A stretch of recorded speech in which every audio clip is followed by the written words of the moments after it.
an unprecedented 5th straight title at the Toyota Grand Prix of Long Beach next Sunday on April. Flags on these streets.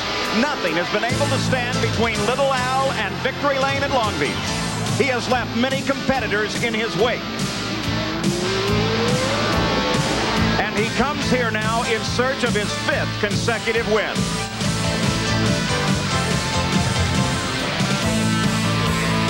Michael Andretti. Last year, he drank from the PPG Cup as the IndyCar champion. But this season has begun with only 1 pole and 6 PPG points. Michael has pushed himself and his car and captured his 3rd straight pole through the concrete canyons of Long Beach. He has memories of a terrifying pit crash that ended last year's run. But now he has a new Ford engine and needs to get his season back on track. Eddie Cheever is walking tall after a career-best 2nd-place finish last week at Phoenix. He, too, is one of the Ford few and hopes to ride the momentum of his Phoenix performance. Looking now for his first ever IndyCar win. It's Ford versus Chevy power and Unser versus the field, as the IndyCars are ready to challenge these mean streets in the Toyota Grand Prix of Long Beach.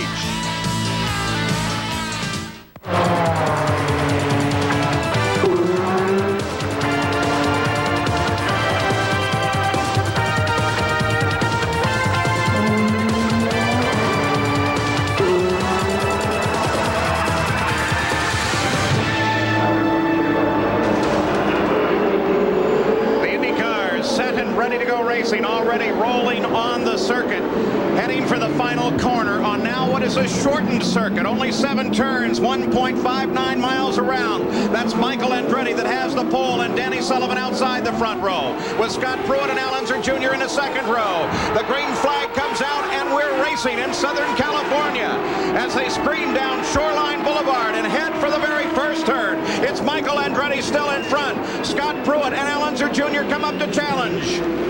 Already, and Danny Sullivan drops back. Already a substantial move by Unser Jr., who has won the last 4 races here. He's now running 2nd. Danny Sullivan, who started on the front row, moved backwards on the start, and now it is Little Al that chases Michael Andretti, the pole sitter. Incredible the domination by the Unsers and the Andrettis at this track. The rest of the field strings through. You may notice there are 4 turns missing there as they come up to battle for the lead. It's a straight shot down Seaside now, and 1 car ran straight off on Seaside. 1 car straight off the end of the circuit. Yellow flags fly in that corner, and it's Mario Andretti. Mario Andretti into the tire barrier. It looks as if he is all right, though. The rest of the field now answering yellow flags all around the circuit. Boy, you can see what a job those tires do, Paul. It's just like going into a balloon. Let's take another look at it here. Here it is as they came into the corner, and Mario brushes the inside wall. Brushed the inside wall, shot him out straight. He couldn't turn back then.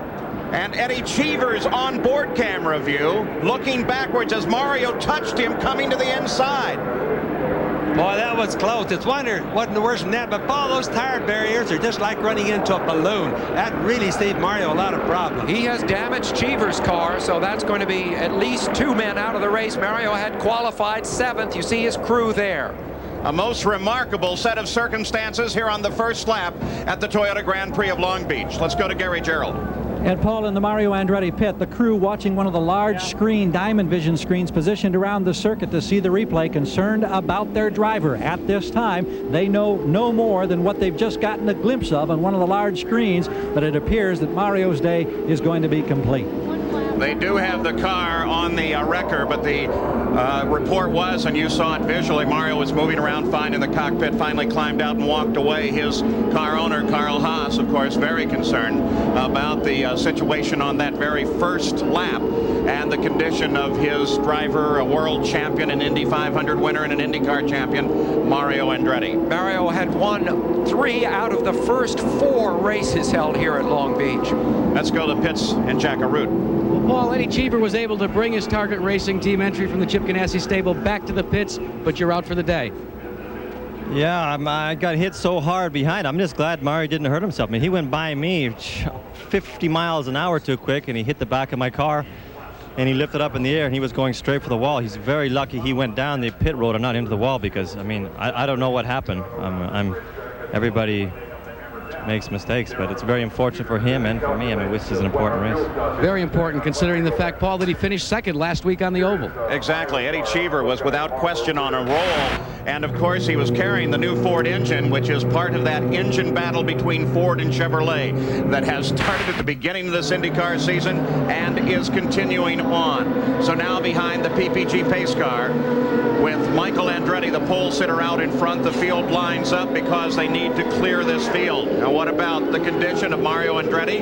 Gary Gerould has him. And Mario is already making that walk back. And Mario, can you tell us what happened on this terrible start for this day for you? Well, I just have to look at the tapes, but I was setting up Eddie Cheever on the inside, and he was sort of holding the middle line, and I was trying to just edge up on him to see if I could get the corner, and all of a sudden, and I was right up to his right rear wheel, and he just weaved right over and knocked my left front wheel off, and at that point, obviously, I lost the brake line and everything, and I just went straight in. And you are okay now? No injuries? No, I'm okay, thanks. All right, thank you, Mario. He makes that continued walk back toward the pit in his crew, Paul. And of course, now you've seen the onboard camera view from a camera mounted under the roll bar hoop on Eddie Cheever's car. That is 2 out of 3 of the Ford engines now out of this race. So I think the good news is that Mario Andretti is okay. We are under yellow. Toyota Grand Prix of Long Beach. Brought to you by Toyota, reminding you to always buckle up. Do it for those who love you. By Valvoline, people who know use Valvoline. By Goodyear, #1 in tires. And by John Deere Lawn Care Dealers, nothing runs like a deer. We're still under a full course yellow here at the Toyota Grand Prix of Long Beach. Since the game ran a little long, we had to jump into it. Let's go back now and take a look at how they qualified in 2 days of qualifying here. On the pole, it's Michael Andretti, his 22nd career pole for the 1986 Long Beach winner. And Danny Sullivan is outside. He's twice finished third in this event. In the second row, it's Scott Pruitt, who began his IndyCar career here in 1988. And Unser Jr. is outside, going for his 5th straight win here in Long Beach. In the third row, Emerson Fittipaldi, twice a runner-up here. And Eddie Cheever, who ran an impressive second last week at Phoenix. The fourth row on the inside is Mario Andretti, a 3-time winner of this event. And Bobby Rahal is outside, who led wire to wire last week in the Phoenix 200. In the fifth row, it's Rick Mears looking for his first win on these streets. And John Andretti, who is currently 6th in the point standings. In the sixth row, the inside is Scott Brayton. He has 2 top 10 efforts in the last 2 years on this track. And Gregor Wojtek making his second start for A.J. Foyt's team.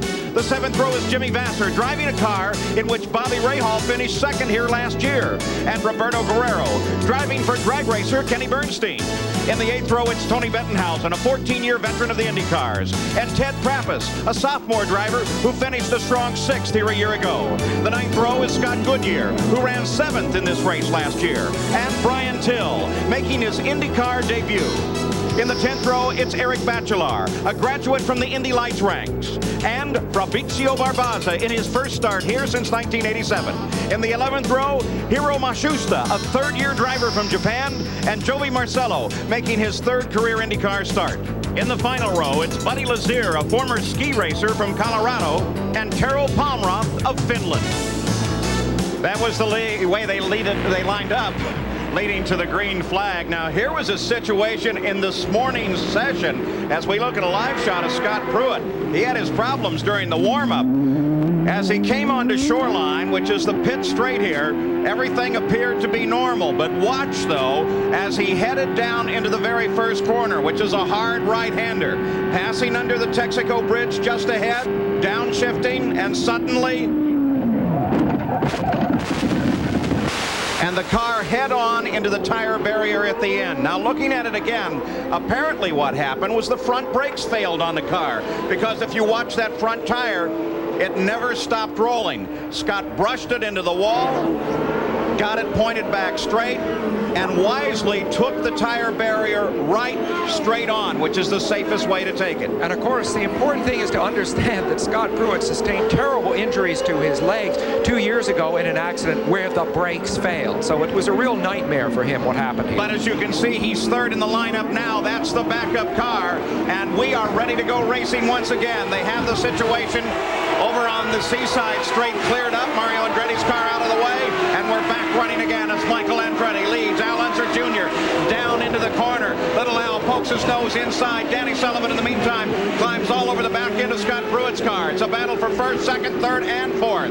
Bobby Rahal comes up to make a move as well. Last year, Little Al was able to surprise Michael and sneak by him into the lead. He was never headed after that. Now, obviously, Michael has seen him this time. There's going to be no surprise move that's going to work. Yeah, you can watch Michael pull over and try to block Little Al going into that turn at the other long straightaway, but the main thing is you look how aggressive Little Al is this early on. And remember, everybody's full of fuel. 40 gallons of fuel standing right behind the drivers.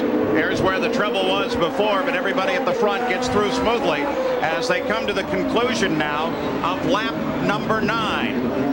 9 laps, the scheduled distance 105 laps here at Long Beach. That's 10 laps up from in past years.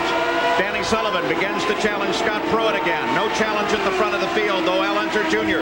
is in pursuit of Michael as they go under braking. And Al Unser Jr. comes to the inside as Michael locks him up for just a second. That just shows you how hard Michael is trying, Paul. And look at Sullivan and Pruett as Sullivan ducks under Pruett. Well, they almost got together there, but it shows you how hard and how important passing is early in the race, because the guys are really trying hard. It is very important to get your position just as early on as you can. It makes you wonder, too, if Pruett was a little conservative coming into that turn because of his brake failure earlier. I don't think that I'd stomp down on him too hard, and I'd sure test him plenty early. Interestingly, he brakes with his left foot. So Scott Pruett now in the position of chasing Danny Sullivan as the rest of the field comes through. There's Emerson Fittipaldi with Bobby Rahal, last week's winner at Phoenix, right behind him. And it's single file as they come through the tightest turn on the course. That's the hairpin, and back on the pit straight, which is Shoreline Drive. That's probably no more than a 30 miles an hour turn right at the bottom of it, Paul. It's really a hairpin. Got a glimpse there in the pits, the 30 car from Fabrizio Barbaza. They've had some trouble with that machine. The black and yellow car that you're about to see go by the screen right there is Bobby Rahal. He had a bad time in qualifying with some problems with the car, but his crew chief, Jim McGee, told me that on the lap that his engine blew, he'd run a lap fast enough to be on the front row of the grid. I expect to see him move up. There he is right there, Bobby Rahal, who won last week in Phoenix. Of course, at the beginning of any new season, there's plenty of experimentation going on. That's certainly true in the leader, Michael Andretti's car, brand new Ford engine there. In the second place car, that's a new chassis, the Galmer for Al Unser Jr. Danny Sullivan is a Galmer as well, and that's a brand new chassis for Scott Pruett as well. So Bobby Rahal is really, well, I should mention Emerson Fittipaldi, who sits right behind Pruett, and he is a brand new Chevrolet engine too. Bobby Rahal is the only one that is really running a tried and true combination, Bobby Unser. Well, that's something that's worked good last week at Phoenix. We thought, for example, that the new Fords were going to be stronger than any of them, and it all equaled out, and Rahal's good handling outdid everything else. In the entire history of this race, prior to the start today, 784 laps have been run by the IndyCars. 700 of those have been led by either an Andretti or an Unser. Only 84 laps have been led by anybody else. And an Andretti and an Unser is in first and second place right now. They are selling T-shirts here, which talk about the picture Michael and Al in boxing gloves, ready to duke it out for 105 laps. And I think that those T-shirts are a real vision of what's going on here. You can watch as they came off that hairpin corner. You wonder why Michael gets that much of a jump like a little Al, and yet they were so close coming out of the turn. And that's because whichever turbocharger lights the first, they jump out about 10, 15 yards on the other car.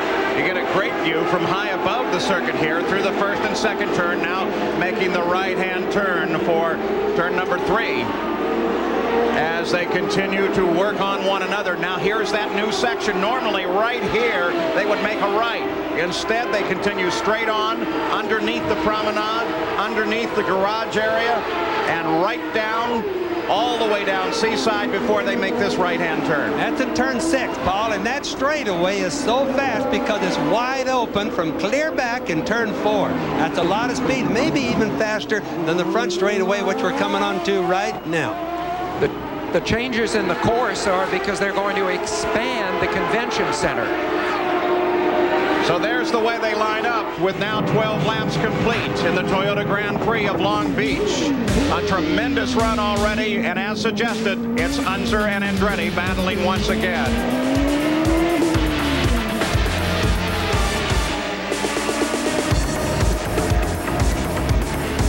It's a giant crowd, over 84,000 people right here watching the race.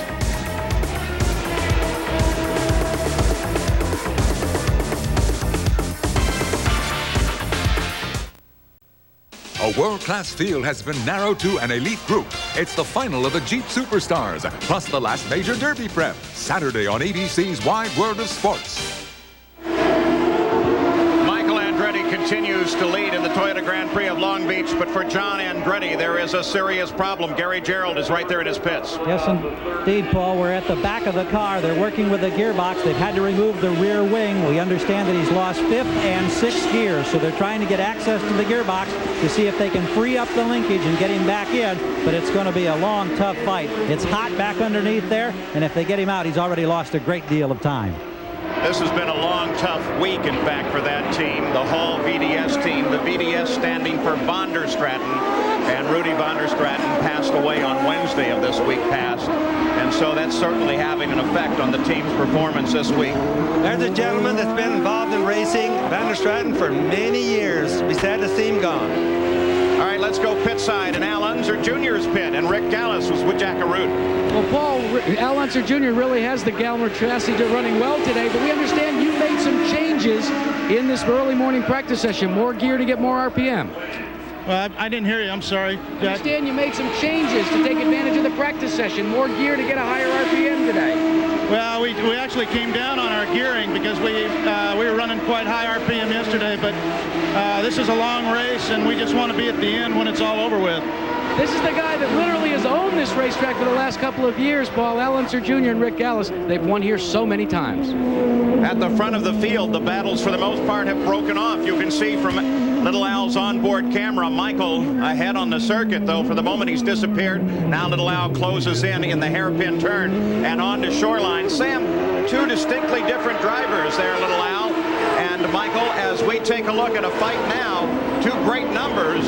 Rick Mears, of course, in number 4, and that's not AJ, that's Gregor Wojtek. He raced in the first race of the year at Surfers Paradise, and he's riding this car today for AJ Foyt's team. Been doing a pretty good job, too. It, of course, has got 2 good feet and everything that Foyt doesn't have. Here's a fight for 4th place, as now Fittipaldi lines up behind Scott Pruitt. Bobby Rahal is right there as well. And let's keep in mind, this is another car for Scott, one that he doesn't have much running in because he crashed his other one that you saw on TV a while ago. So he may not be quite used to it, but Emma, one tough guy on a road circuit. I went over past the True Sports area this morning while they were working on this car, and Steve Horn and everybody were just going as fast as they could to make sure this backup car would be ready for the race itself. Of course, Emerson Fittipaldi has had a fairly smooth weekend and had no apprehensions about the performance of his car as they took the green flag. That's the new Chevrolet engine in Emerson's car, the new short one, the small one. And, of course, Scott Pruitt has a Chevrolet this year as opposed to the... All right, let's go pit side with Gary Gerould. And John Andretti now out of the car. Why are these street circuits so tough on gearboxes, John? Well... You all right? You just had a sign come falling down on top of your head. Are you okay? This is one of those kinds of days, I'll tell you. Fortunately for us, we got the Pennzoil car running pretty good, and unfortunately for us, we haven't had a gearbox problem since testing, and the guys have done a great job, but just when you lease one, it happens, and I took out our primary gearbox at Phoenix when I got in the wall, and this one still needs a little bit of massaging. Well, we hope it turns out to be a better day. It's the kind of day when even the sign has fallen on his head, but he's still smiling. I tell you what, you get him out of the race, you hit him with a sign, he's a pro, though, he can still remember to plug the sponsor during the interview. Out in front of the field, it's still Michael Andretti, chased by Al Unser Jr., Danny Sullivan, Scott Pruitt, then Emerson Fittipaldi is 5th, Bobby Rahal is 6th, and Scott Goodyear is running up in 7th place. We'll be back after this message and a word from our ABC stations.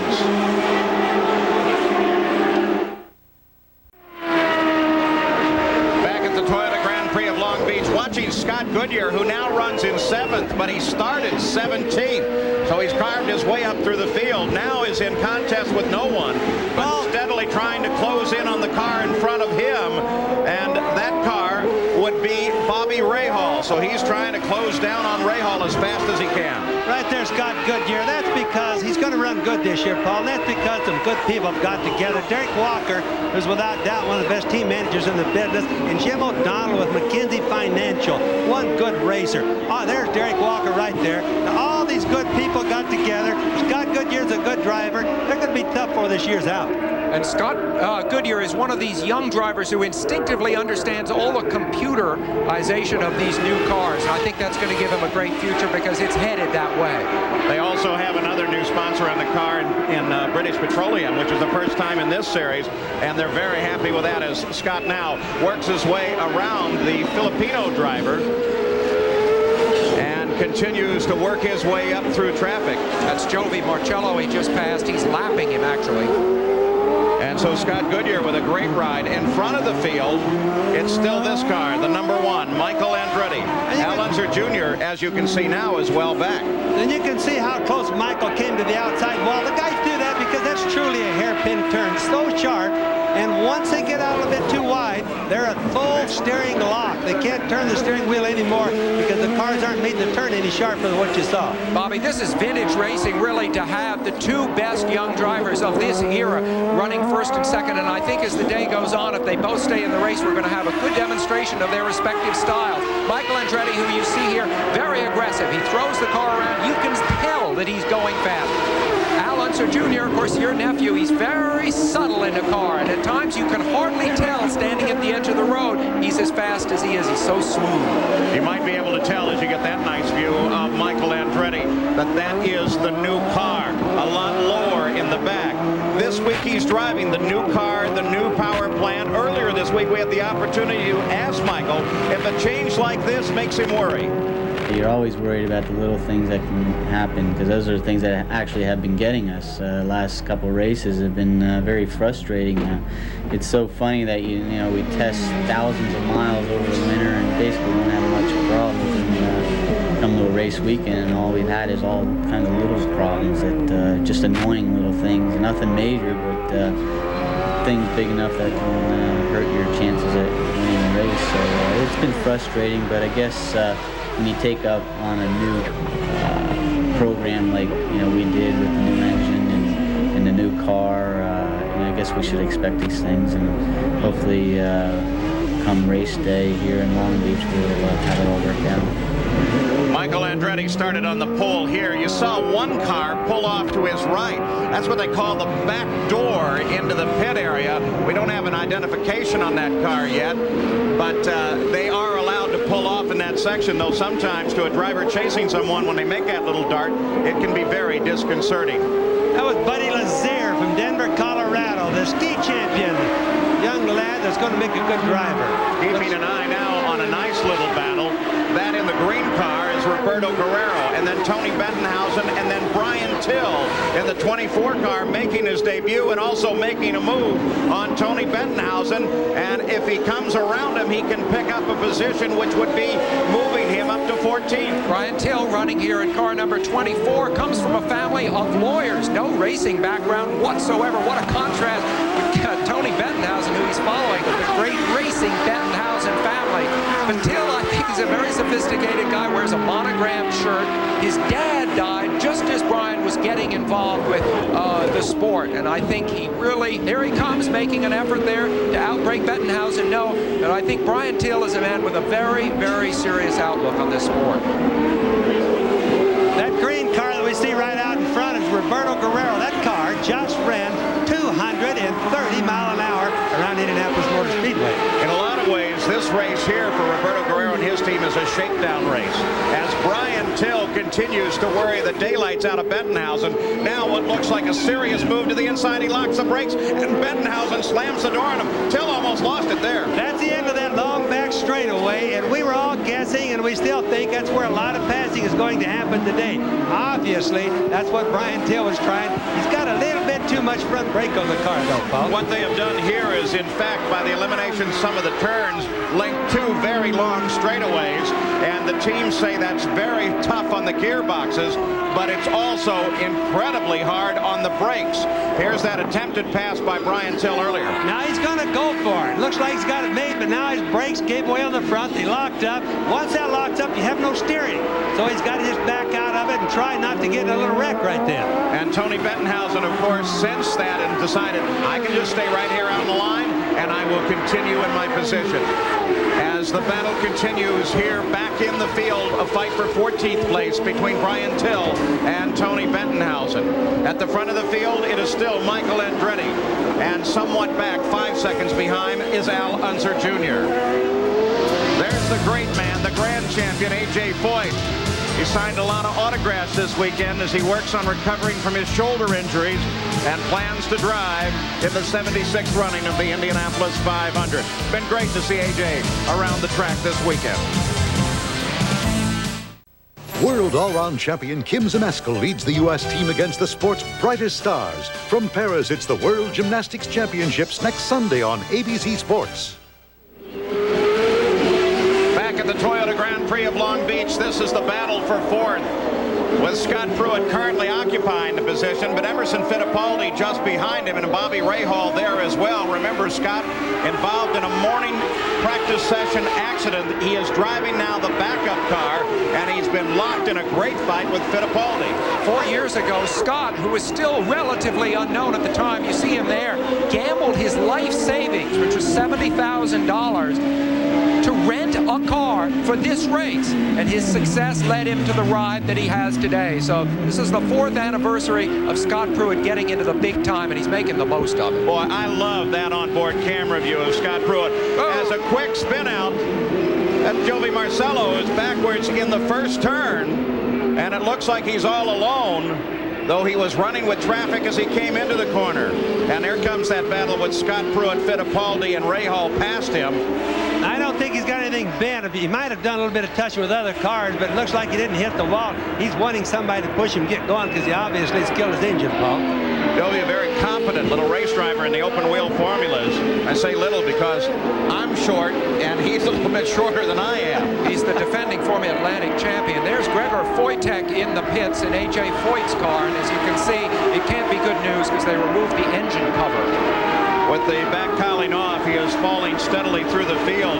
And a nice run, was running 10th when he rolled into the pits. In fact, most of the race rookies were all running right together. They're pushing him off the track now. That's a kind of like a bad deal. They're going to have to take him out of the race, it looks like. But you know what? That was a good run for that car. I think a confidence boost for the team. And the other side of that is AJ's cars are getting some in-race testing every race, and that's going to help development on the chassis as they come to the Indianapolis 500. Pruitt is doing a terrific job holding off Emerson Fittipaldi here. This is a really gutsy drive, and in fact, Pruitt's been gutsy all weekend. He almost had the pole position, but his engine blew just toward the end of qualifying yesterday. He was unable to defend himself. You know, the racing bug can bite a lot of people. One of ABC's top-rated sitcoms, Coach, stars an aspiring race driver, Craig T. Nelson. He participated this weekend in the Toyota Pro Celebrity Race and found the competition was fierce. Yeah. Hey, Howie Burley, how we doing? Come on, Howie, just got a new truck. I was having a little fun. And having fun he is, as the coach, Craig T. Nelson, learned to race from the best at the Jim Russell Driving School. Last year, Nelson was competing as a celebrity. This year, he entered the race as a professional. But in the race, the coach enrolled in the School of Hard Knocks, finding out that competition was as tough on the racetrack as it is on the TV sidelines. It was obvious that he needed some help from a couple of the best. In this case, the best in IndyCar racing, Rick Mears and Emerson Fittipaldi.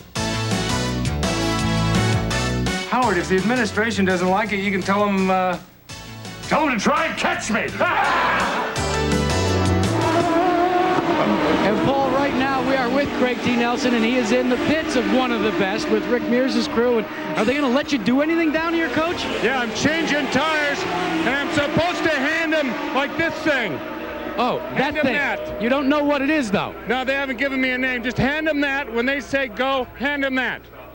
I'm ready. And it's a ratchet, Paul. But let's talk seriously. Screaming Eagle. A ratchet, Jack. Screaming Eagle Racing Team. You are going to go seriously racing this year. Yeah, we've started. We're doing Sports 2000s, and we're going maybe a little A-Sports Racer in SCCA. So we'll see what happens. It's a development year, though.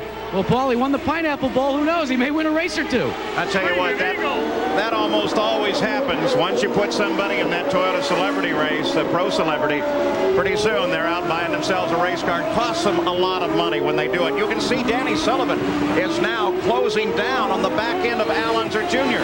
And little Al runs well behind Michael Andretti. You know, a couple of weeks ago, the London Sun, an English paper with an enormous circulation, you see Danny Sullivan there at the top of the screen, featured Danny as one of the guys that could make Fergie happy. And other choices were John Kennedy Jr., George Hamilton, Bob Carey. You know, I believe Danny might go. Roberto Guerrero comes into the pits. This is lap 37, so we should see the start of all the scheduled pit stops here shortly, though this one would seem to be a little bit early given the long yellow period that we saw early on. Nevertheless, the stop looks to be fairly routine. Well, it does. It looks to be totally routine, but here's some more coming in. Here's Rick Mears, and there's going to be a whole bunch of them coming in. They're going to make the early pits off, their first pits. Let's go to Gary Gerould. And we get our first look at the Andretti team in action. This is Michael's Newman-Haas team. He, of course, won his first ever IndyCar race here 6 years ago, 1986, on the streets of Long Beach. He's been dominant in the early going. Everything appears to be smooth as they have him off the jacks, and he's underway already. Nice stop. The Michael Andretti screams back in the action. Jack Arute. Well, the action is taking place down here in the Unser Jr. pit, and they were fading back, Paul, because they had a problem with the right rear tire. They made a change in tire pressures, and he is off and away, but that accounted for his fading there in the last couple of laps. Remember last year when Emerson Fittipaldi and Michael got together? These pits are still very, very tight. And that was Danny Sullivan that with the pit stop was able to get out ahead of Al Unser Jr. So Sullivan moves up to second place as a result of the pit crew. Just to reiterate, these are teammates, and it'll be interesting to see whether Al Unser Jr., who had been running stronger than Sullivan earlier, will be let by Sullivan. Sullivan is having a good run. Oh. Serious problem. Two cars, one Marcello, the other Eric Bachelard, both in a runoff area. There is some debris there, so one would have to assume contact, but we'll wait for an official report. That looks like a lot of paper laying on the ground, Paul. They probably had some contact because it's too strange for both of them to be there at the same time. Well, Marcello's car is totally empty. Don't look well. I think that's there from before, and I think I think Bachelor got there just now. So now emergency vehicles out on the course, the double yellow flags at the start-finish line. They should send the pace car out very shortly, and that will come at a most opportune time for the leaders to have completed their stops. Back at the Toyota Grand Prix of Long Beach under a full course yellow, and it appears that Scott Brayton may have run it out of fuel, Bobby Unser. Yes, it does. He's been coasting for a long time, Paul, and he really is taking up more time by doing the slow coasting, and as opposed to just parking on the track, somebody would come and got him a lot quicker, I think. So sitting by the wayside now. This was during his pit stop as Scott Goodyear came in. Now watch as he comes out. See that tire alongside the car? Jumped right over it. That's a mechanic's fault. The guys that change the tire should know better than that. They've got to pull them out of the way a bit. High above the course here in Long Beach, California, with its new colors, a new name, the Airship Eagle, piloted by John Creighton. He's been providing these tremendous aerial shots that help us so much, especially in the coverage of auto racing. There's the view down below. See the Queen Mary up there at the top of the screen? Report was here in Long Beach that they may be closing that now as a hotel, and in fact will sell the Queen Mary for scrap. I certainly hope that doesn't happen. There is a move afoot to save it. The Spruce Goose is in the big round building, the white one there, and I think it's going to be leaving too, Paul.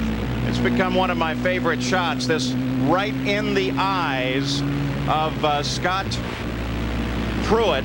And what you're seeing at the bottom of the screen there, that's actually the steering wheel. as he maneuvers around this track. A great shot there. Yeah, and what you see at the top of the screen is the cowling. He doesn't have a conventional windshield. So now, again, under a full course yellow, the second of the day, while they clean some cars off the circuit, they maneuver now behind the PPG pace car. And the Toyota Grand Prix of Long Beach circuit has been modified since last year. Danny Sullivan takes a look at this new course in this week's Tip from the Cockpit.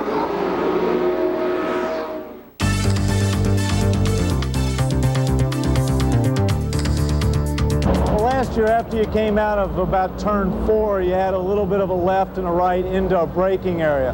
Now this is where we now go straight, but you turn right, hard right there, a little short acceleration, turn left underneath the high garage.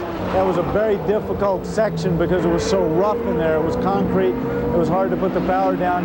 It was a very critical section.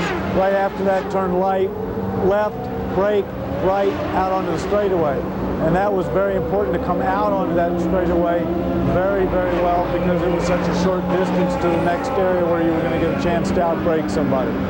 Consequently, they've changed it. Now we come out of that turn 4, I believe it is, and it's just acceleration as hard as you can for a long way, all the way down to the straight to what I guess was the old turn 11 or whatever, turn 9, where we now have a right-hander. I think the big advantage is it's going to make it easier to pass not only slower traffic, but even fast cars, because it gives us one more very good passing area.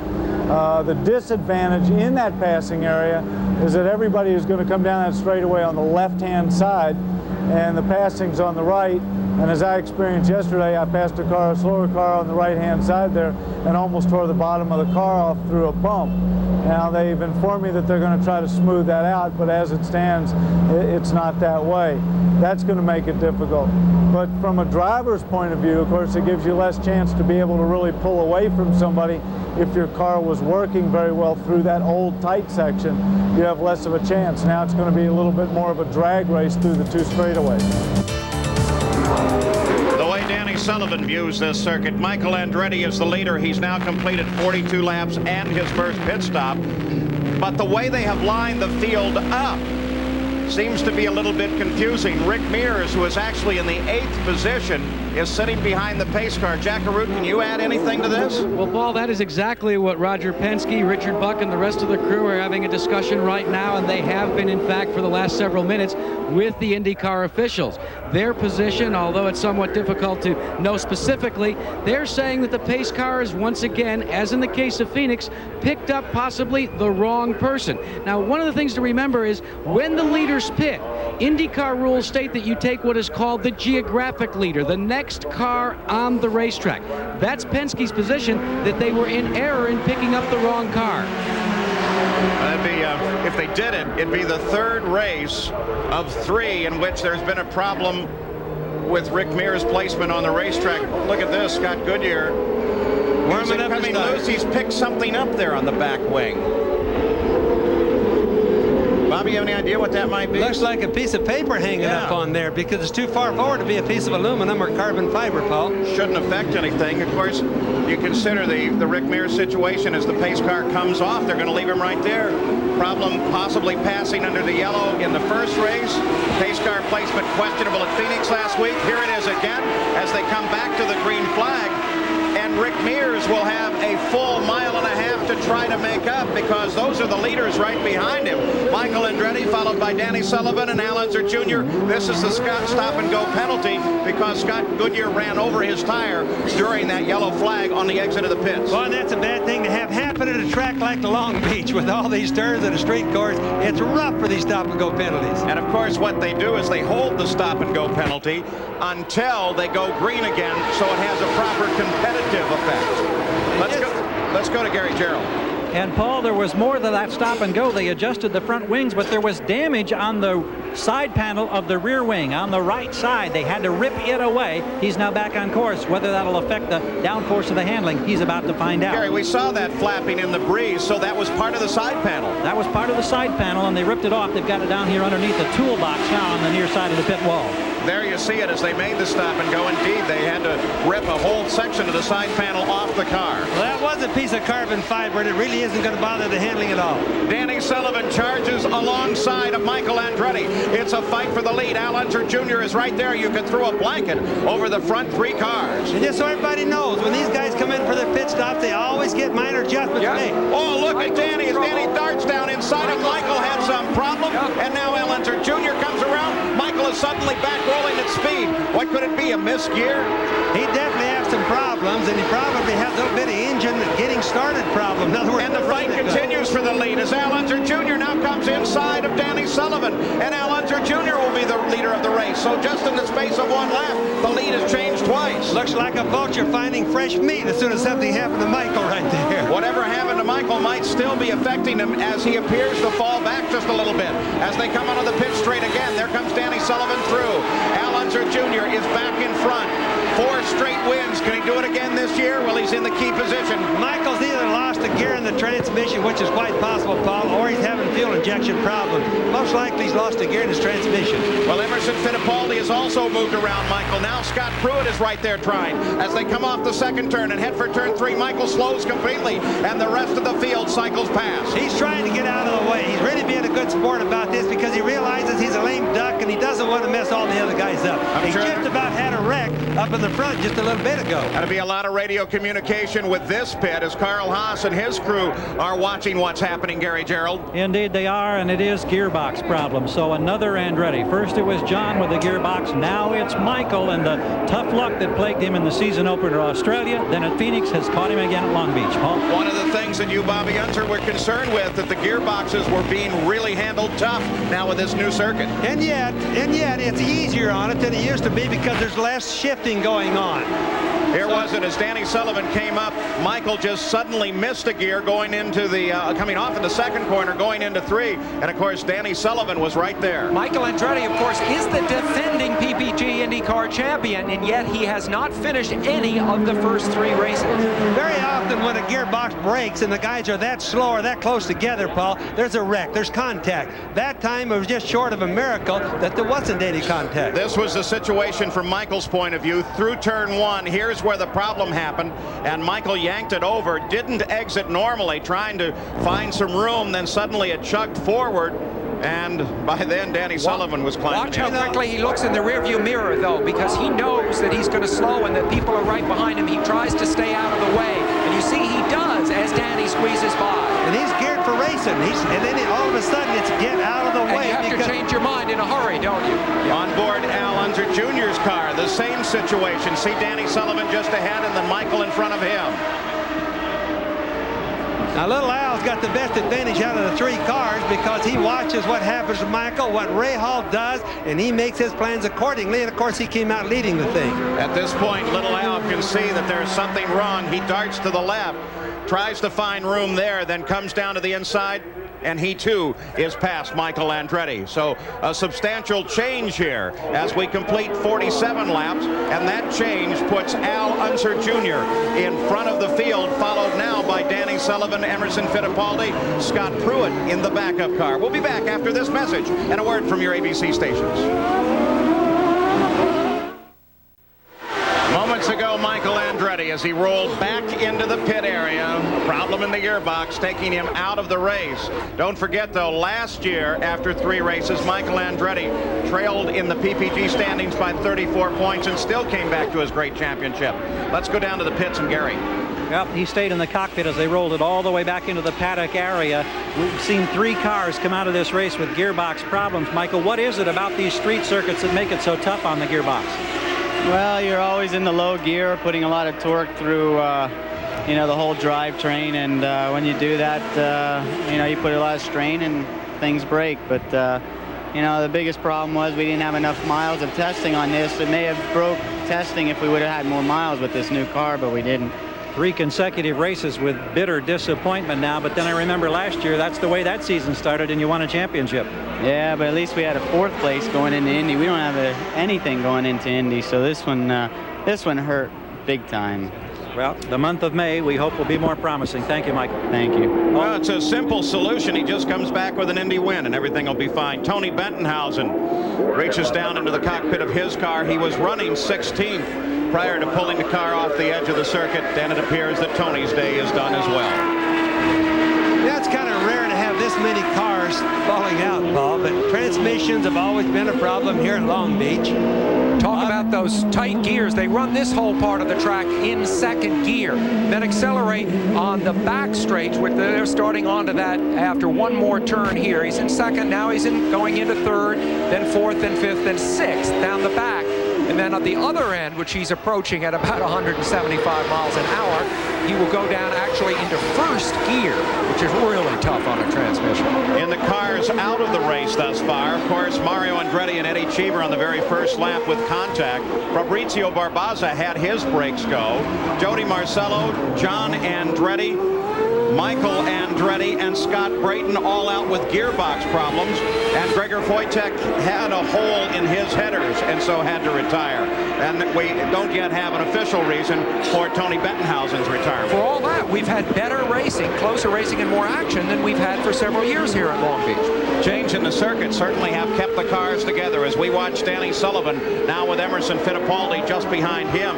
And this, of course, is a battle for second place. Unser Jr. is just ahead with the lead. You know, we have in the first two places, kind of interesting, Galmer chassis, the first year for these brand new cars designed and built by the Rick Gallis people. And Paul, that's something kind of new and different to have those cars going fast and leading the races this early in the season. Saturday on ABC Sports, the pressure is on as we've got a car off, and then Scott Goodyear, quick little spin, kicked the clutch in, kept the engine going, and stays in the fight. Scott Goodyear was running in sixth, and it looked like he may have been able to hold on to that position. It's a brakes. You know, that's at the end of the long front straightaway, and brakes get awfully hot here at Long Beach. There's Scott. He went in and too much rear brake on the car. He just locked up and spun around.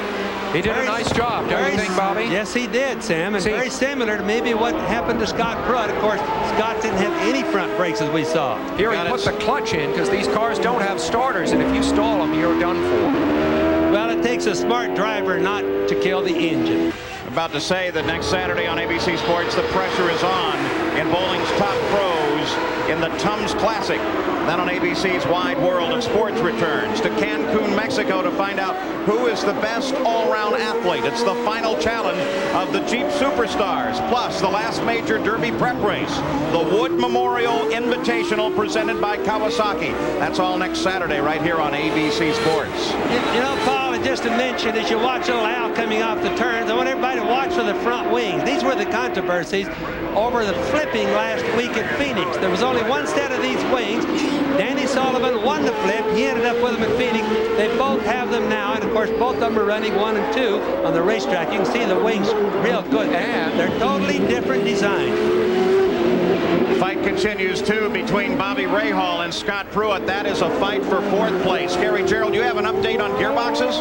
4 drivers now out of the race with gearbox problems, Paul, and part of the problem, these new slimline gearboxes, the gears get aligned closer together than ever before, and if you get the slightest bit of pressure where they bend in here even thousandths of an inch inside the gearbox at the rear of the car because of the stresses of the street circuit, it can nick the teeth. And once those teeth start to get nicked, then it just kind of disintegrates. You can see what happens. These are pieces of teeth from gearboxes that have been literally destroyed. And once you get these chunks floating around down there, you've lost all effectiveness. Everything jams up. You just can't drive the race car. It's already happened to 2 Andrettis, Scott Brayton and Joby Marcello. Now, one of the things about that, Paul, is that... And here comes Bobby Rahal as he moves inside Scott Pruitt and picks up 4th place. So Bobby Rahal now beginning to move up through the field, and Scott Pruitt, well, that backup car is looking very strong. You know, I started to mention on the transmissions, if one of those teeth gets caught in between the gears, sometimes it splits the entire case of the transmission apart. That's thousands of dollars, maybe $25,000 worth of damage, Paul. Rahal, incidentally, cooled his tires for a lap or two when he was behind Scott Pruitt, and you notice that once he made his move ahead of him, he's really put the hammer down. He's going to try to pull away 2 or 3 tenths of a second and then convince Scott Pruitt that he can't counterattack. 56 laps are complete, the 105 lap scheduled distance, and now Danny Sullivan closing in at the end of Shoreline on the leader, Al Unser Jr. He darts out to take a look. Fittipaldi closes in from 3rd place. Let's go down. Jack, what about Danny Sullivan? Well, Paul, the reason Danny Sullivan's beginning to pick the pace up a little bit, do you remember when Scott Pruitt had his problem? They cut short the practice session by 3.5 minutes. The team of both Al Unser Jr. and also Danny Sullivan didn't get to scuff in the total number of tires they wanted. So on that last pit stop, this team, Danny Sullivan's team, elected to put the non-scuff tires on, knowing that if they could hold on until they got scuffed in, that they would come into play and they could resume a really fast pace, and that's what's happening now. Well, Jack, that and the fact that when Danny looks in his rearview mirrors, look what he sees. Emerson Fittipaldi, he is under a lot of pressure. This race is really getting tense at the front here. And one of the reasons for that, Sam, is everybody was a little concerned about fuel, so everybody stayed a little bit out of the throttle. They didn't short shift, but they stayed out of the throttle. Now everyone feels they've got plenty of fuel. They're letting all the stops out. Danny Sullivan tried the move inside in the first turn, started out, couldn't get past, and so he continues to chase Al Unser Jr. In third place. It is still Emerson Fittipaldi.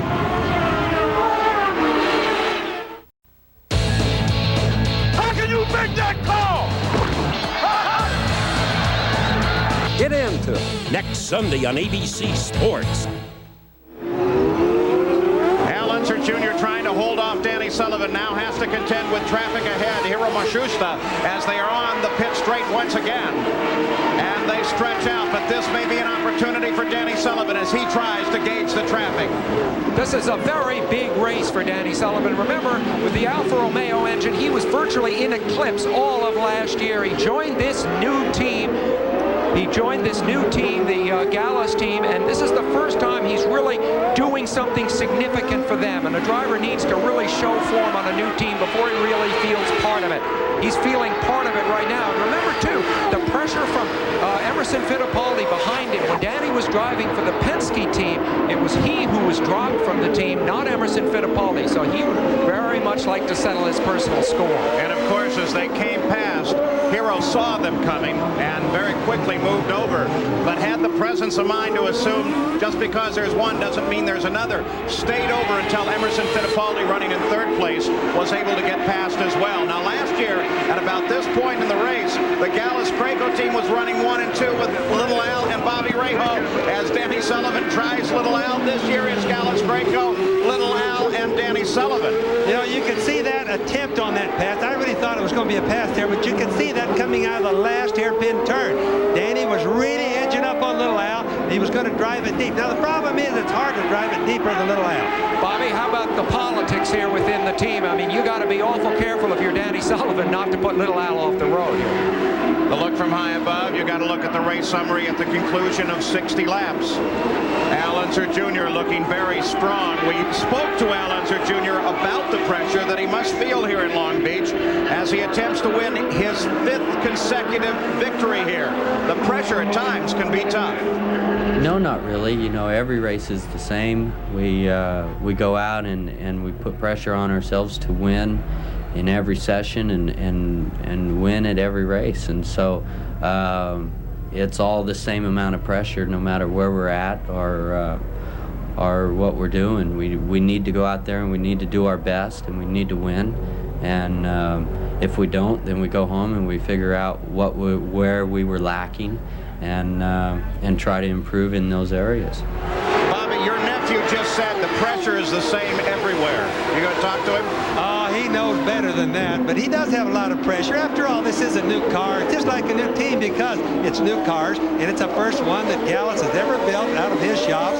So the pressure is really, really high on it right now. But just think what it's going to be like in Indy coming up next, Paul. Boy, it's going to make for a great Indy 500 this year, and of course we'll have coverage here on ABC. Just in front of Al Unser Jr., that's Roberto Guerrero. Bobby Unser reminded you earlier, we'll do it again. In testing at the Indianapolis Speedway a couple of weeks ago, he ran a lap, unofficially of course, 230 miles an hour. The pressure, too, is on the Galmer outfit here who's building the cars because they can't afford even to finish the season if they don't get some orders for similar cars. And this is the first time, really, except for that pole position down in Australia, that these Galmer cars have really showed some form.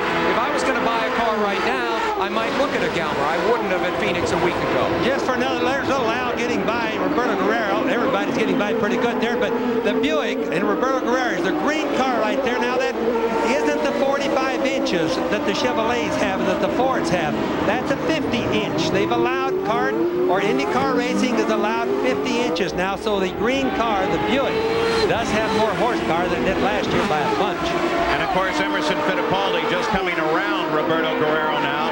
He has one of the two brand new Chevy engines, what they're calling the B model on the circuit. Rick Mears has the other one. And Rick Mears, because the placement of the pace car, continues to run in 7th place, but he is well behind this race. A little bit. One more thought on the Buick engine. That's a rocker arm engine. It's a basic stock block type of an engine. There's nothing stock in it, but it's built by Buick, and it does have rocker arms, and everything is basically like a stock engine.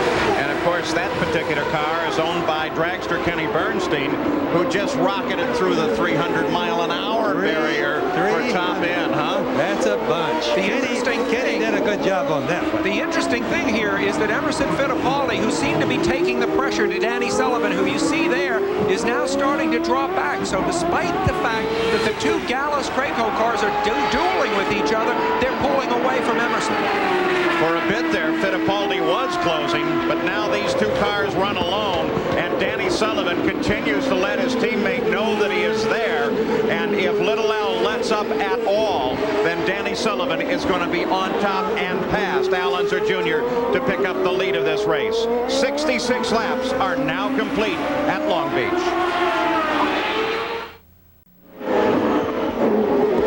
Continues at the front of the field in the Toyota Grand Prix of Long Beach. First, second, and third all running right together on the course. Al Unser Jr. is being challenged constantly and continually by his teammate Danny Sullivan. At the same time, Emerson Fittipaldi sits back in third, ready to make a move at any moment.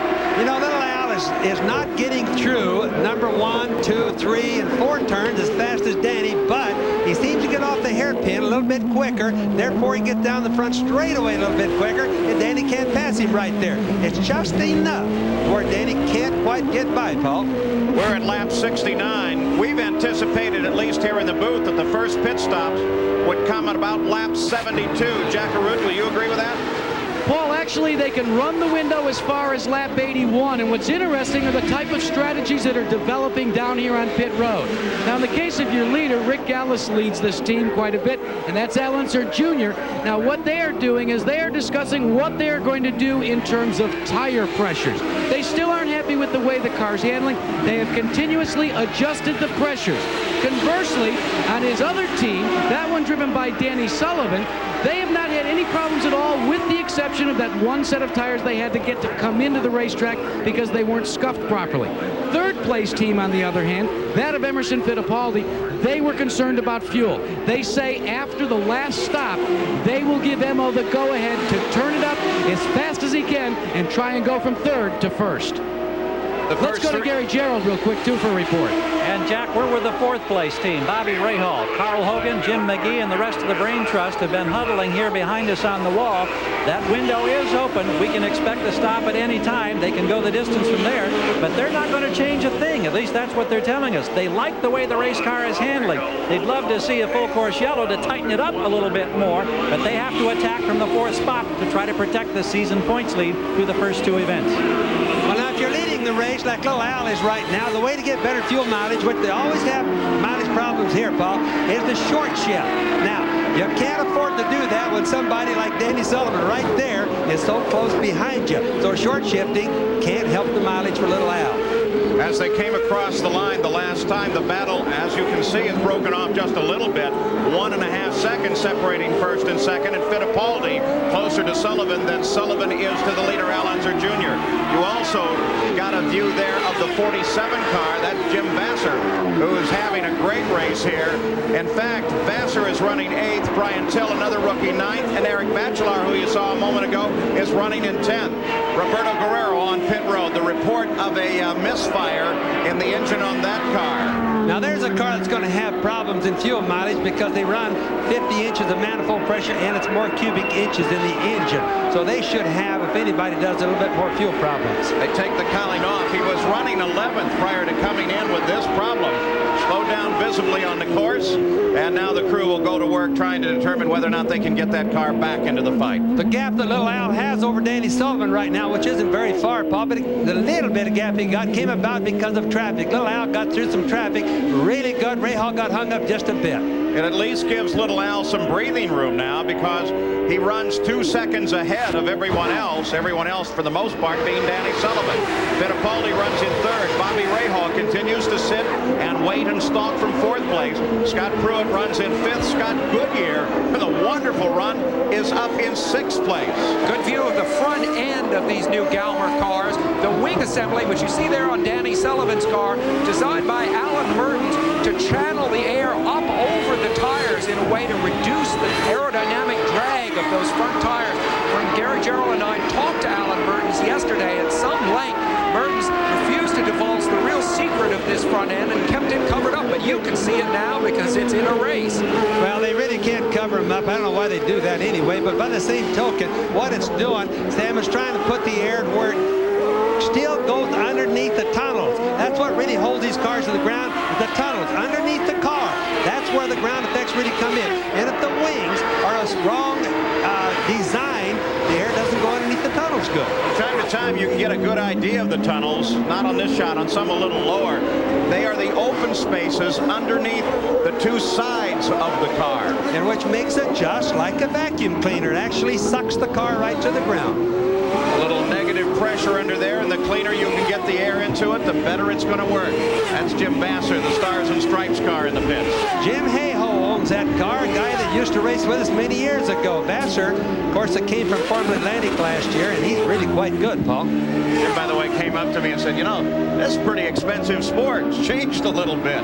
You bet it is. This is the top of the order. 16.5 seconds for Jimmy Vassar. That's a good stop for a new crew. And there is the 21 car, Buddy Lazier, as he comes in and out of the pits. He's been in and out all day here of the race, having a lot of problems. Buddy needs to get a good break and have a couple of good races. Buddy Lazier in second grade won a reading contest. Does that sound like a big deal? Well, it was because Buddy was dyslexic, and still is, and he had memorized the material.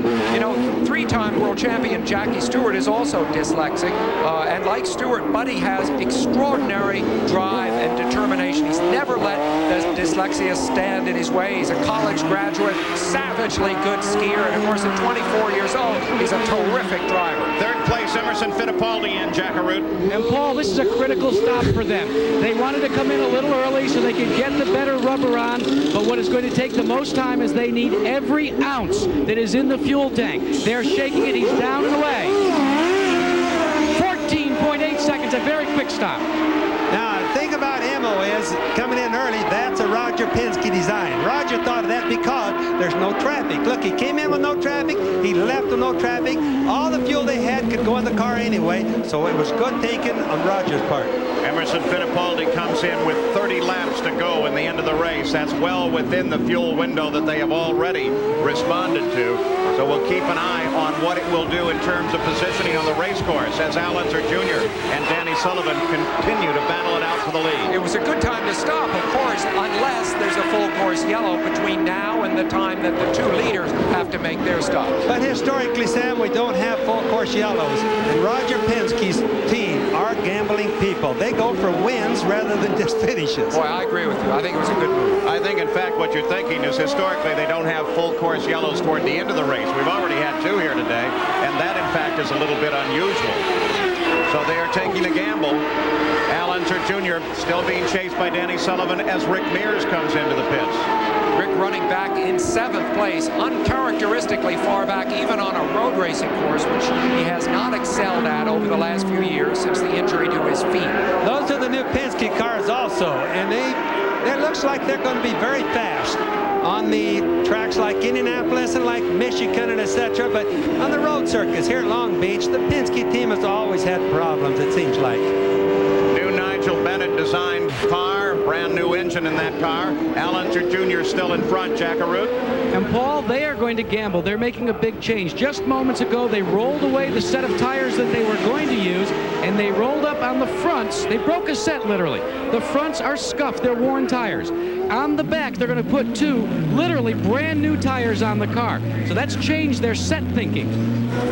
As you see Scott Pruitt come in for his stop, still having a pretty good day. Scott Pruitt running in 5th. You saw the sign said, let's know how your brakes are. That's a question, brakes, and reset your fuel meter. Yeah, which means reaching up to the dash and pushing a button, and it resets the menu in the computer. And that's I think he just did it.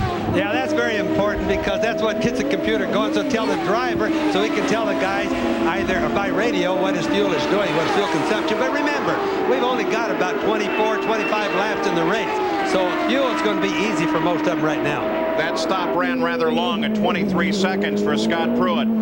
Bumped him to 6th place. Scott Goodyear got around.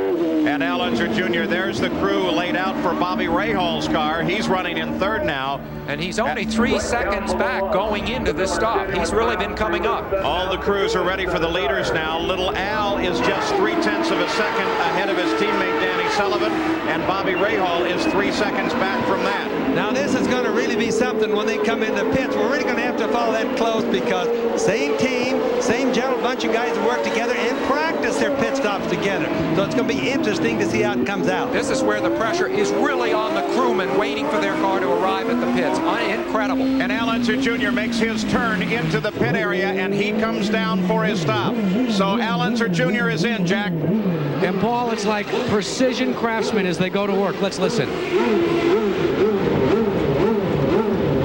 They've changed the rear tires, as we said. Brand new rear tires, old back tires. They clean the radiator area, and they're away in 12.4. Let's go to Gary Gerould. And Bobby Rahal, we had him at 11.7 as he hustles right out behind. He was further up toward pit in, so he's got to try to make up that distance. But Carl Hogan leading the cheers. This was a terrific stop. Danny Sullivan stayed out on the course, picked up the lead. Al Unser Jr., Bobby Rahal, Emerson Fittipaldi have all made their stops. The rules of most teams are the guy that's leading between the two cars, he pits first. The guy that's running second in the team race pits next. Bobby Rahal goes next. Little Al incidentally got held up a little bit by Scott Goodyear coming in because it's so important when this man right here was that close behind him. First place, Danny Sullivan in, Jack. And Paul, they have not had any problems whatsoever other than that one little tire snafu. They are taking on fuel. They've finished the exchange. The fuel, they still have plenty in the tank. And here comes Al Unser Jr. off of the last corner as Danny Sullivan kicks the throttle and roars out of the pits. Can Danny maintain the lead with Little Al on the charge? Little Al screaming down toward the first turn now. They'll join right down there at the end of the straightaway. Here is Sullivan maneuvering into the corner. Here is Al Unser Jr. coming right in behind him. So the battle is on. The pit crews did their job. The final stops are complete, and Danny Sullivan is still in front. Now that shows you one little holdup by Scott Goodyear. He just happened to be, not his fault, it happened to be coming in when Little Al did. That has put Little Al back this far for sure. They say races are won in the pits, and there is a perfect example of it right here. And Al Unser Jr. is right there and closing in. He looked to the inside. He is going to do everything he can to worry Danny Sullivan now as they come toward the hairpin now. Danny Sullivan is out in front, but Little Al is still doing everything he can. The decision may come at the end of this long straightaway as they come onto the pit straight. Al Unser Jr. is set up trying to catch Danny Sullivan, but Danny Sullivan pulls a little bit away. Still Al Unser Jr. now as they come to peak RPMs, approaching 13,000 RPMs, closes in, and Little Al comes to the inside, and Al Unser Jr. picks the lead up again from Danny Sullivan. As I've said many times, Paul, there isn't anybody that can drive into a turn from high speed as deep as Little Al can. He knew that. I could watch him when he came off the hairpin, how hard he was crouching on behind back of Danny, and I knew he was going to try a pass right there. And I don't think Danny was 100% confident on those new tires. To you, Bobby, he seemed tentative during that lap that he was leading. At the race driver school, they'll tell you you do all your braking before you do all your turning. I guarantee you that didn't happen here. And Little Al was modulating those brakes as he turned in, made a little move to the outside, and then swept right down inside of Danny Sullivan. So now it is Little Al, Al Unser Jr., that has the lead of the race, having just taken ABC stations. The pit crews have done their jobs. The final stops are complete. 84 laps of the 105-lap scheduled distance is complete. Thus far, it is Al Unser Jr. now inching away from his teammate Danny Sullivan. You can see Bobby Rahal with the stops picked up third place. Emerson Fittipaldi dropping to fourth, and Scott Pruitt in fifth. Right from the time when Ren Rooney of Toyota gave the call to start engines, we've had a great day in the IndyCars, but it's also been a great weekend with the Pro Celebrity Race. One of the great weekend events here is, in fact, the Toyota Pro Celebrity. 2 years ago, our colleague Jack Gerould participated in the race and was on hand to report this year's run. This year's Toyota Pro Celebrity Race saw plenty of action. The annual affair pits 16 drivers in identical Toyota Celicas. But fans knew early on that instead of IROC, they were witnessing IREC. First turn, first lap. Ian Ziering of Beverly Hills 90210, Mike Bielmer and Joe Amato connect with the tire wall. Coach star Craig T. Nelson showed early muscle until Tim Allen of Home Improvement used more power to park him. Nelson tried to continue, but the damage was terminal, ending the day for the leader of the Screaming Eagles. Even the pros weren't spared in this crash fest. Former Indy 500 winner Parnelli Jones collided with Bielmer, and then Allen, in desperate need of Binford Super Brakes, gets into it. Tim, minus his trusty assistant Al, culminated his day with this incredible pirouette. At the Checkered Flag, P.J. Jones, son of Parnelli and an IMSA regular, took the victory. Second place went to off-road racer Rod Millen. And NHRA Top Fuel drag racer Joe Amato won the celebrity portion. By the way, Allen finished 13th. And like any great race, eventually becomes Chris Poop. The promoter here has turned this from a single race into a wonderful weekend happening on the streets of Long Beach in the Toyota Grand Prix of Long Beach. The battle now is the IndyCars, and it indeed is a fight. Al Unser Jr. has picked up the lead of the race in his Valvoline car number 3. His teammate Danny Sullivan sits about a second and a half back. You get a glimpse of him from time to time. Bobby Rahal runs in third place. Fittipaldi fourth, Scott Pruitt fifth, and Scott Goodyear in sixth. The crowd is reacting tremendously to this race. Every time the leaders go by, they come to their feet. In all the years of racing at Long Beach, which started back in 1975, I think this may be the best race we've seen. The race summary after 85 laps. He's led 38 of the 85. Average speed is at 189.9 miles an hour. And of course, we've had 2 different full course cautions, 11 cars out. Most of those are gearbox problems. Yes, they have, Paul, but looks like the cars that are left back in now, no gearbox problems. I've just been timing little Al, and he's just slowly pulling away from Danny Sullivan, and mostly by traffic, whatever they catch. Let's remember how Al Unser Jr. got into this position. He has, of course, that onboard camera. He was chasing his teammate Danny Sullivan just a few laps ago, and here was little Al's point of view as they came onto the pit straight. Of course, the next turn, always a critical turn because it's a sharp turn at the end of a long straightaway. We talk about his smoothness as a driver, and Bobby made the great point about how late he can brake. Watch how deftly he does this. You see, he doesn't lock a wheel. He doesn't jerk the car from side to side. It's a perfect move. So Al Unser Jr. is out in front. His teammate runs in second place. Both of these cars, brand new Galmers, and Jack Arute, they were designed by Alan Mertens. Absolutely, Paul, and I'm with him right now. And Alan, you've got to be absolutely ecstatic to see your Galmer chassis running so well here at Long Beach. Well, naturally, of course, I am. I mean, we're all pretty excited. But as usual, it's all down to fuel at the end. We're cutting it pretty fine. We're just keeping our fingers crossed. Now, can an engineer do something to assist that fuel situation? Can you inherently design some things? Well, I mean, obviously at the basic stage of the design of the car, all you can do is get the drag out of it. But right now, obviously, it's down to the driver. And it's also nail-biting time because he's got one in first and second. So Al Unser Jr. now can he hold on? 89 laps are complete. The 105 lap scheduled distance. Danny Sullivan continues to chase him. But keep in mind, Paul, what the team managers will call the drivers, tell them what they think the fuel is doing. Little Al can tell them by radio what his meter says on the dash, and they'll figure it out and tell him to short shift. For example, just to stay ahead of Danny Sullivan. Wouldn't be the contest if he knew he was going to run out, because second's better than parking on the track. Only man to win 5 straight races at the same track. A.J. Foyt at Trenton, New Jersey. But is Al Unser Jr. on his way to matching that feat? He leads the race here in the Toyota Grand Prix of Long Beach. Thursday of this week, little Al was honored at the Lakers game. Boy, look at the size distance. And I'll tell you what, little Al is very, very quick. Is number 5 appropriate? Will it be his 5th win here? We'll be back.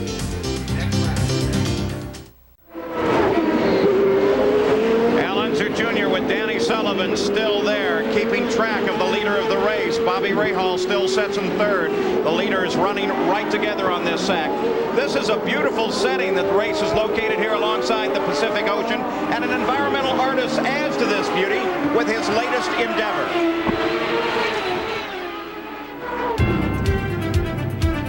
This is the convention center here in the heart of Long Beach. As you can see, it is being transformed by a giant mural that, when it's finished, will be the largest anywhere in the world. Its creator is a man known simply as Weiland. He describes himself as an environmental artist, an artist with a mission, in a sense, to call attention to the world's largest mammals. This is his 33rd large mural, and through the years he has developed a technique which, as he describes it anyhow, sounds much simpler than it really is. Well, I really don't do any preliminary drawings or grids or anything like that. I create everything up here on the wall. I do spend a lot of time with the whales. I dive all over the world with these whales, and I take photographs of them. But I think I do have a grid, but it's in my mind. It's in the mind's eye. And the only way that I can really explain it is when I'm up here painting a whale and I'm standing this close to the wall, I try to envision the whale swimming right alongside me. Now, Paul, on Friday, little Al had himself hoisted up on the scaffolding and did a load of work on that mural. And Weiland has named one of the babies. Whoa, look at that. That's Pruitt. Oh, no, after such a great ride. Tangled up in some of the flags and banners at the edge of the course. He had a great ride going. Now follows down through the order. He was running in 5th place. And when Scott Goodyear comes past this side on the track, then Scott Goodyear will move into 5th. This was something that Pruitt's team really needed, a success here. He appears just to have lost it cleanly. Looks like the corner coming off of Seaside was slick for everybody that came through it. This is the onboard camera view, Bobby. Did you notice that the cars are getting in the air, too?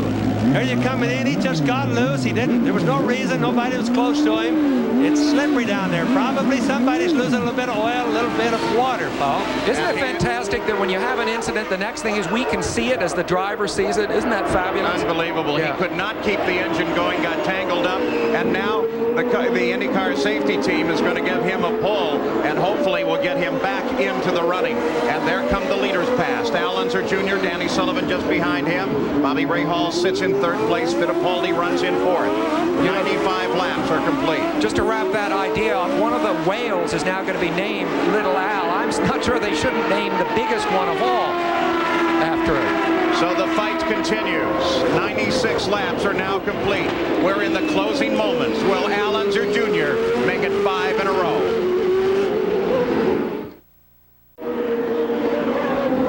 And Brian Till, he'd been missing, had an engine miss for a couple of laps, and then suddenly the engine let go. He was running in 12th place, and with the attrition in this race, despite this situation, Brian may in fact be able to hold on to 12th position. That's the Judd engine that Scott Pruitt rode with last year. These aerial pictures that have been coming to you throughout the day help show you the coverage. They've all been courtesy of this magnificent airship. It is a newly painted and newly renamed airship Eagle from nearby Carson, California. There are the shots down, and of course they're looking on the lead. Al Unser Jr. being chased by his teammate Danny Sullivan, and Bobby Rahal every lap inches just a little bit closer. Emerson Fittipaldi is in 4th, and now Scott Goodyear is up in 5th place.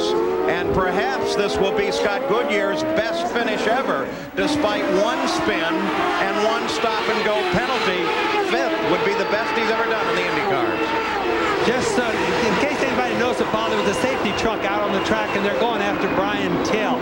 Sometimes the fans watching TV might just wonder what that extra was on the track. Going too slow, of course. Well, they were able to pull Brian Till back into a separated area between the wall and out of harm's way. I assume now that they will leave that car there until the end of the race because it is only 6 laps away. 99 laps are now complete, and Unser Jr. flashes over the start-finish line, completing the 100th lap. And in the Galles Craco pits, they can't believe it. Shelley is worrying herself to death, wondering can Danny Sullivan and his crew close in, and can Bobby Rahal close in. There's Debbie Rahal keeping track of her husband. None of the cars are in contest at this moment. They're lined up nice and single file. Emerson Fittipaldi, though, closing in on the Seaside straight now. It's amazing. If a race is this long and at the end of the race, look at that. 1, 2, 3, 4 cars all on the same lap, and they're definitely going to be racing each other whole bunch harder in the next few laps. Less than 2 seconds between first place and fourth place, and of course any chance the drivers might have to try to economize on their fuel is out the window. They've got to race and race hard. Who's going to win it now with just 4 laps to go? About anybody's choice.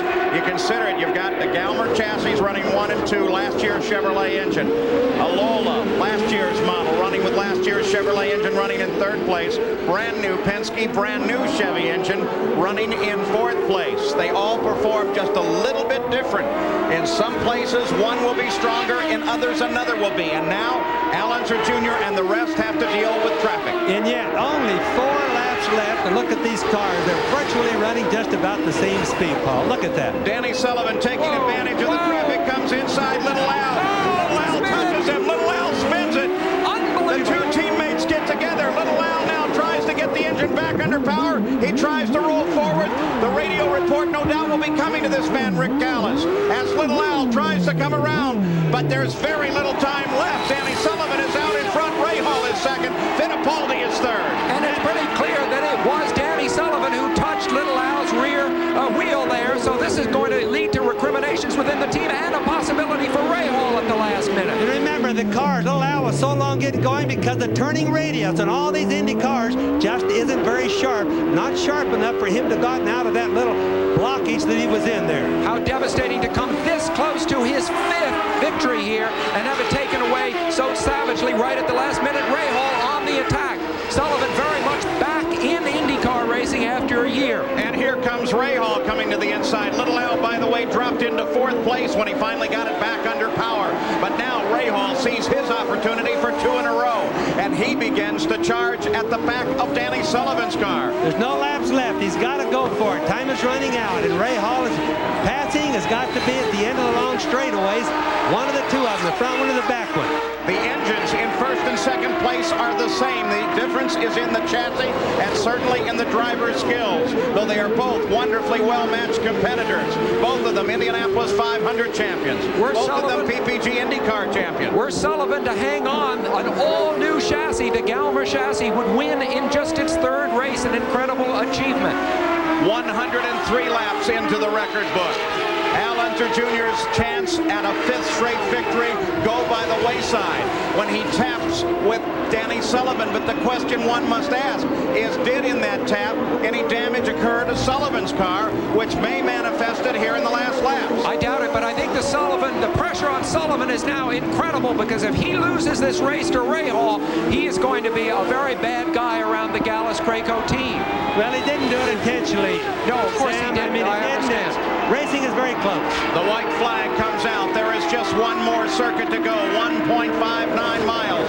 Danny Sullivan has the lead here. This is one of Rahal's chances. He doesn't take it as they go into the first turn. Now they will have to single file. Maury Cranes watches his car. Debbie Rahal keeps track of her husband. Now they move back, heading for Seaside. That is the last reasonable chance that Bobby Rahal will have. His objective will be to try to move to the inside at the end of this straight and outbreak Danny Sullivan going into the corner. Here is Rahal. He makes his move darting toward the inside. He can't get it done there. Very little opportunity now. It would be a remarkable maneuver if Rahal could get past. As Danny Sullivan heads for the final turn, and Danny Sullivan is now on the pit straight. Both of them coming up to speed. The checkered flag lies just ahead, and Danny Sullivan, facing the checkered flag, has taken the win for the Galles Craco team. Danny Sullivan with his 16th career win, his first win since the finale in 19 1990 at Laguna Seca. A very tired man, a dirty helmet, and a dirty car. But it doesn't matter the way they appear in victory lane. Racing gets hard right at the last. The cars are empty of fuel, really light, too light for good braking. Tires are all worn down pretty good. Those guys were trying so hard, Paul. So Danny Sullivan takes the win. This was the decisive moment as Sullivan came down the inside. Now watch carefully. He's alongside Little Al. Little Al turned right across the front. Little Al still owned the racetrack at that point. Tapped the left front wing on Danny Sullivan's car, and Little Al's car got loose. He spun it, fell back to 4th place. Little Al's view, the same situation. Again, heading for that sharp right-hander at the end of Seaside. Now he's on the brakes. Danny Sullivan is coming to the inside. Little Al turns into the corner, and they touch. And the race is effectively over at that point. And Al Unser Jr.'s dream of 5 consecutive wins at this track ends as he slides to a stop just inches from the barrier. Across the line in second, Bobby Rahal, who made a valiant try in the last laps. Emerson Fittipaldi in third. Little Al in 4th place. Scott Goodyear came by in 5th. And Rick Mears stayed with it all day and came by in 6th. So Al Unser Jr. takes the win in the Toyota, or takes 4th in the Toyota Grand Prix as Danny Sullivan wins it. Well, we're running overtime here in the Toyota Grand Prix of Long Beach. We're not going to have a chance to really talk to Danny Sullivan, who wins here. And we set the stage now for the Indianapolis 500-mile race as we look at the unofficial final results with a great finish for both Jim Vassar and Eric Bachelard. Next, with ABC Sports, we'll be on to the run for the pole at the Indianapolis 500. And then, of course, the race itself as our coverage of motor racing continues. I'm Paul Page. So long from Long Beach. What's going on? Because he's telling me there. The Toyota Grand Prix of Long Beach has been brought to you by Toyota, reminding you to always buckle up. Do it for those who love you. By Haviland Formula 3 Motor Oil. Add more life to your car.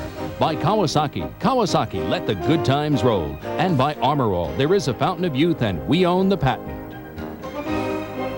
This has been a presentation of ABC Sports, recognized around the world as the leader in sports television.